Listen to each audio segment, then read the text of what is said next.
Hello, I'm Mike Hennings with the Beaverton School District. It's time to get serious about special needs evacuation drills. This video is designed for you to perform an effective, consistent evacuation that meets the legal requirements of your job. Well, what do you say, Mr. Bear? Let's get started.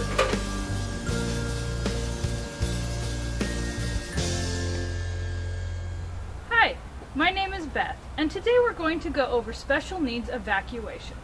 So climb aboard and let's get started.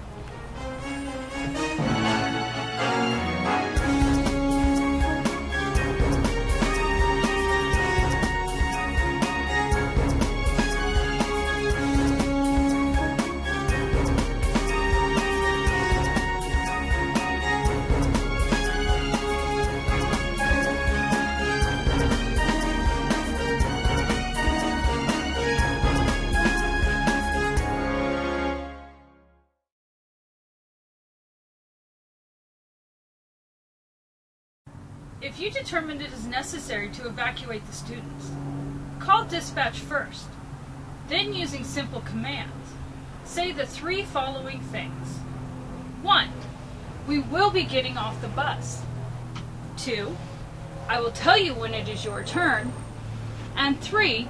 Take off your seatbelt and remain in your seat.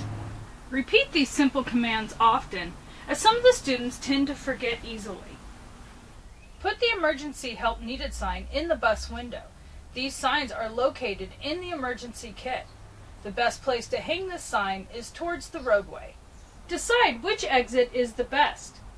If all exits are operable, consider which one has the safest view of the following: bus position, hazards, and other traffic. Also, keep in mind the capabilities of your students. Remove the blanket and the rope from the emergency kit.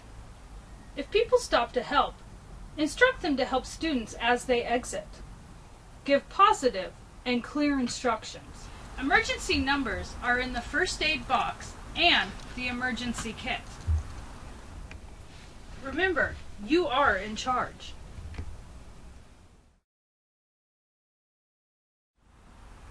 For speed, ambulatory students should be evacuated first. Some students can be evacuated by using a rope. Choose a reliable student to put on the rope first. As the other children exit, they are to be put on the rope. Using the evacuation rope, tie knots 1 to 1.5 feet apart so students have something to hold on to. Or thread the rope through belt loops if necessary. Make a game of it, such as who can hold on to the rope the longest without letting go. Practice it. Give an adult or student helper the blanket and have them lead the students to a safe place at least 100 feet away from the bus. The helper should spread the blanket out and have the students remain on it. If possible, have the helper remain on the blanket with the students. If the student is mobile, remove them from the car seat and have them evacuate with the ambulatory students. Non-ambulatory students should be left in their special apparatus. For speed, you may need to cut the belts with the seatbelt cutter. Hand the car seat to the helper. Have the helper carry it to the assembly area. If no help arrives, carry the student to a safe place. If you have a student in the child restraint system, the best way to evacuate them is to use the seatbelt cutter. Cut the belt below the buckle on the back.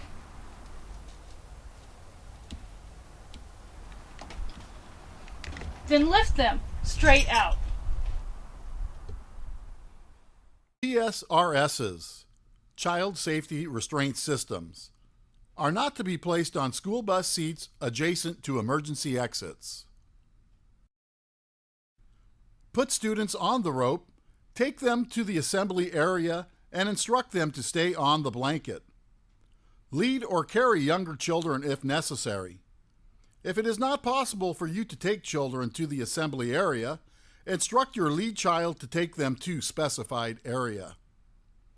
Be very definite with your instructions, such as under the big tree or on the grass, etc.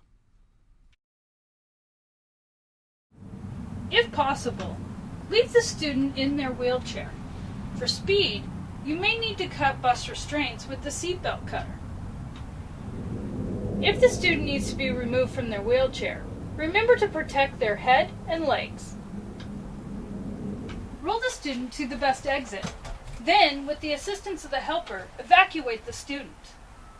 After everyone has been evacuated, take the first aid kit and join the students in the assembly area.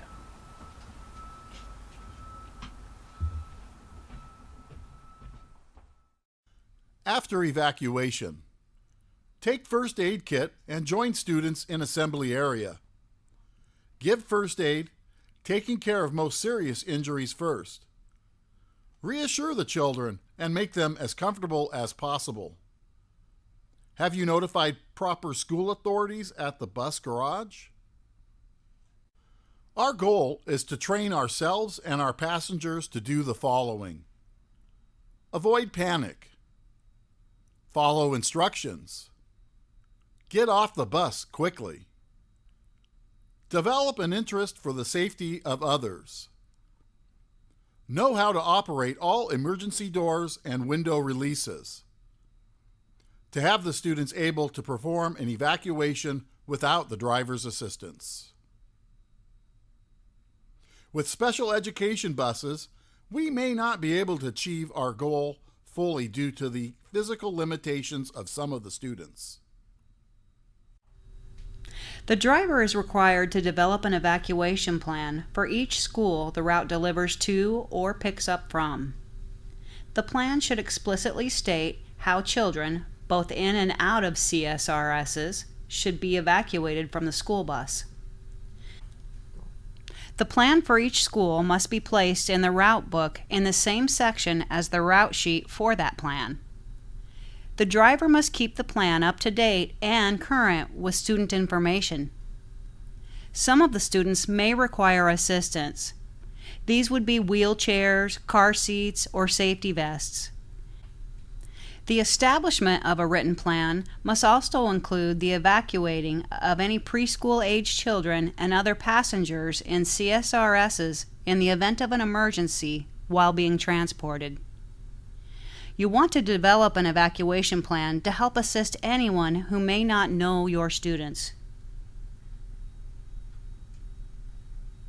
Drivers should develop a plan using a seating chart. After identifying the students, assign them a seat using the buddy system. Students needing assistance seated near students that can help. Using your seating chart information as a guide, decide the most effective way of evacuating the students from all exits. Students should get a minimum of 100 feet, 40 giant steps away from the bus. Develop a plan to control students once outside of the bus. Have them hold hands, sit down, or stand in a group facing away from the bus.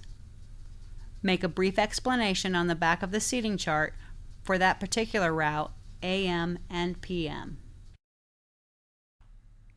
Manual emergency wheelchair lift operation. In the event of an emergency, this video is to help you prepare for manual emergency wheelchair lift operation. Make sure your lift door is open and secure.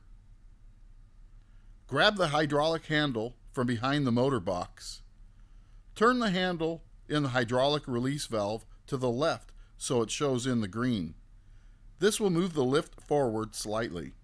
After lift moves slightly forward, turn handle back to the right, in the red, so lift is locked and won't move forward for your next procedure.